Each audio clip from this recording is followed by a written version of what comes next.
For 70 years, we made electricity from the sun, like we were building tanks, heavy, rigid, expensive, breakable.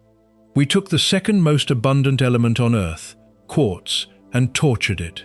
We melted it at 1,400 degrees, for days.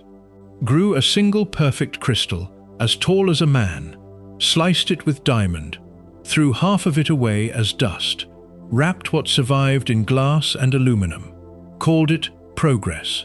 That is a solar panel, and it is brilliant, but it is also a brick. Now picture this instead. A black ink, liquid, room temperature. You spray it onto a sheet of glass, or plastic, or foil. It dries, and in 1 second, it self-assembles into a crystal that grabs sunlight better than silicon ever could. No furnace, no sawing, no factory the size of a city. It weighs almost nothing. You can roll it up, you can print it like newspaper, and in a lab in Nanjing last October, it just smashed through 30% efficiency on its own. When they stacked it on top of silicon, 35.5%. That's not an improvement, that's a replacement. The material is called Perovskite, and China just learned how to print it by the gigawatt. The joke that started it all. You have to laugh at how this started. Perovskite wasn't invented to save the world. It was a lab accident, a side project. In 2009, at Tandem University in Yokohama, Japan, a chemist named Miyasaka was trying to build a better dye-sensitized solar cell, the kind that uses colored dye. He thought, what if I swap the dye for this weird crystal methylammonium lead iodide? It has this structure called ABX3, named after a Russian mineralogist, Lev Perovsky. He painted it on, measured it. 3.8% efficiency. 3.8%. That's useless. Worse, it died. The liquid electrolyte in the cell dissolved the crystal in minutes. It was a joke. A solar cell that couldn't survive long enough to charge your watch. For 2 years, no one touched it. Then in 2011, someone tried it again. 6.5%. Then 2012, 10%. Then suddenly, the curve went vertical. 10% became 15%. 15% became 22% by 2016. By 2023, over 26%. Silicon took 40 years to do that. Perovskite did it in 9. From a failure that dissolved in minutes to a material beating the best silicon in the lab.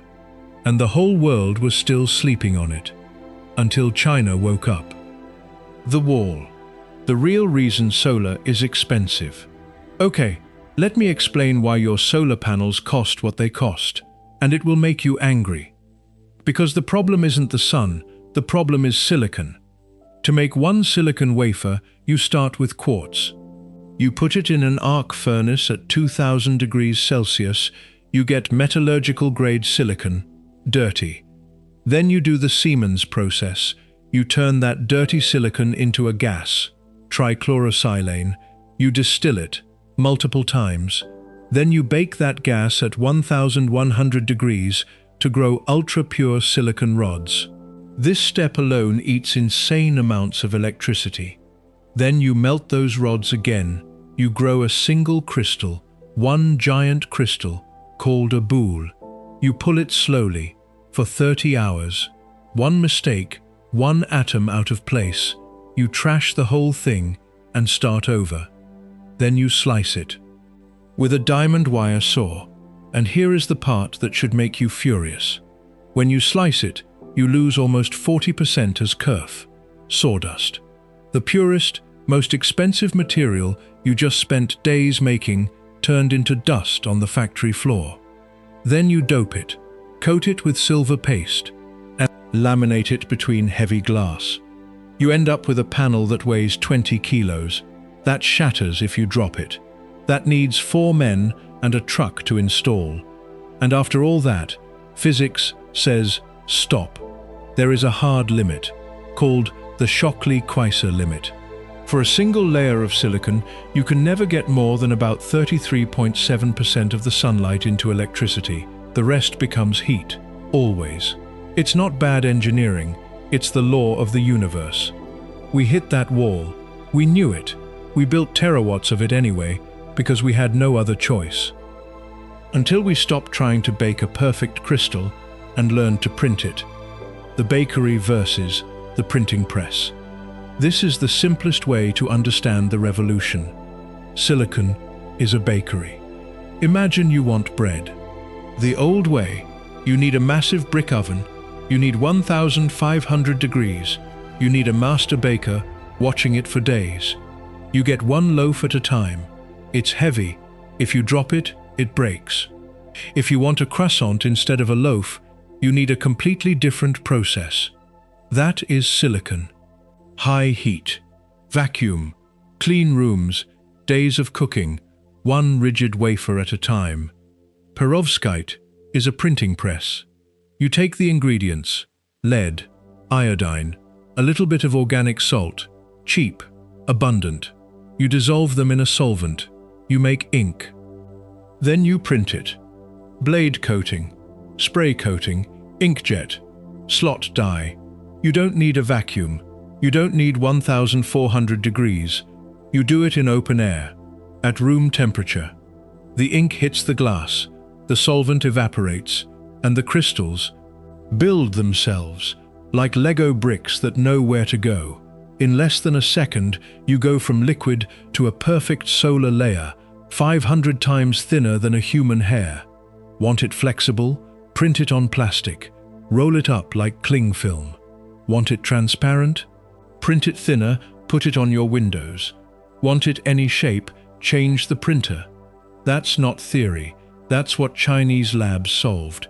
In June 2025, the Chinese Academy of Sciences published in the journal Science a novel radical self-assembled molecular material. That solved the one big problem: how to make a huge, perfectly uniform printed layer, with no pinholes, no streaks. A silicon factory costs $2 billion and takes 2 years to build. A Perovskite factory looks like a factory that makes newspapers. Do you see why this changes everything? The fatal flaw that almost killed it. So if it's that cheap, that light, that powerful, why isn't it on your roof right now?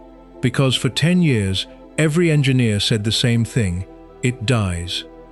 This is true. Take a perfect Perovskite cell, 25% efficient, beautiful. Leave it outside. First, humidity kills it. Water sneaks into the crystal structure. It rots from the inside. Second, air and light kill it. Studies proved it.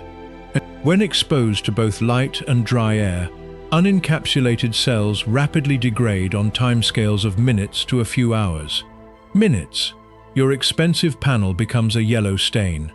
Third, it contains lead. The best perovskite in the world uses lead. What happens when the panel cracks in a storm?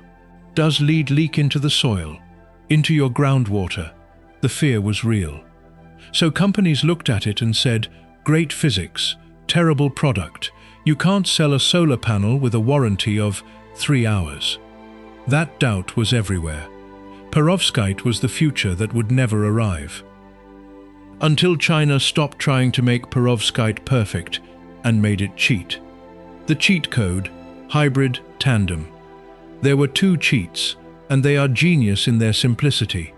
Cheat number 1, don't replace silicon, stack on top of it. Silicon is really good at catching red light, red and infrared, but it wastes blue light. Perovskite is the opposite. It loves blue light. So why force them to compete? Put perovskite on top, put silicon on bottom. Blue light hits the top and gets caught. Red light passes straight through the perovskite, like through tinted glass, and gets caught by the silicon below. 2 cells, 1 sunbeam. Together, they smash through that 33% physics wall silicon could never break alone. This is where China went crazy. LONGi, the biggest solar company on the planet, announced a tandem at 34.6% efficiency. Then in June, they hit 35.5% efficiency. a new world record for silicon perovskite tandems. Another Chinese team in Nanjing, working with other institutes, developed a method that for the first time pushed a key type of advanced perovskite cell past the 30% threshold. PetroChina, yes, the oil giant, set a record of 25.05% with pure perovskite. It's no longer a replacement. It's a supercharger for every panel ever made. Cheat number 2. Give it armor. The instability was a surface problem. So, Chinese chemists gave it a raincoat. At the molecular level, they wrapped the fragile 3D crystal in an ultra-thin 2D layer. Think of it like sealing a sandcastle with clear epoxy. They used molecules like pyridiazole, tetramethylammonium chloride, fancy names for a simple idea: a skin that blocks water, locks the lead inside, stops the atoms from wandering. Suddenly, cells that died in minutes started passing the brutal IEC tests. The same heat, humidity, and freeze tests silicon has to pass for a 25-year warranty. In July, GCL claimed its latest Tandem module met those standards. The fatal flaw? Solved. Not by making it tougher, but by wrapping it smarter. The factory race happening right now. Listen, this is no longer a science story. This is an industrial war, and it is happening right now, while we are talking. Go to Kunshan, Jiangsu Province. GCL Perovskite has completed a Series C1 funding round, raising nearly 500 million CNY to advance its gigawatt-scale tandem production line. That factory broke ground in December 2023 and officially began production on June 24, 2025. Last month, in October 2025, they rolled out their first full-size perovskite module at that base. It measures 2.76 square meters. That's 2,400 by 1,150 millimeters. The company claims it's the largest mass-produced perovskite module globally. That's not a lab sample. That's bigger than your door. Printed. Go to Wuxi. UtmoLight says it has launched the world's first gigawatt-scale perovskite module production line with a target of 1.8 million panels a year. Go to the Three Gorges Dam. Since late 2023, a 1 megawatt project has been running there. Not on silicon, on pure perovskite modules from GCL, deployed by China Three Gorges. In the humidity, in the rain, for 2 years, and it is still running. And now, the first buyer appeared. China Huaneng, one of the 5 giant state-owned power groups, launched the first publicly tendered commercial procurement for perovskite tandem modules. GCL won it. Think about what that means. The US is spending billions to build silicon factories that need 1,500-degree ovens. China is building factories that print solar power like you print t-shirts. One path needs quartz, silver, and diamond saws. The other path needs ink. So, what happens next? We have a material that started as a 3.8% joke that dissolved in minutes. It is now a printable ink that hits over 35% when stacked, that passed stability tests, that is rolling off gigawatt lines in China. It could make solar so cheap you wouldn't build a roof, a car, a tent, a backpack without it. It could turn every surface into a power plant. Or it could still fail, lead leakage, long-term rot. The hype could collapse like it did for so many wonder materials before. The factories are built, the ink is printing, the first megawatts are on the grid. The question is no longer, can we replace solar panels forever? The question is, are you ready for a world where we can print sunlight?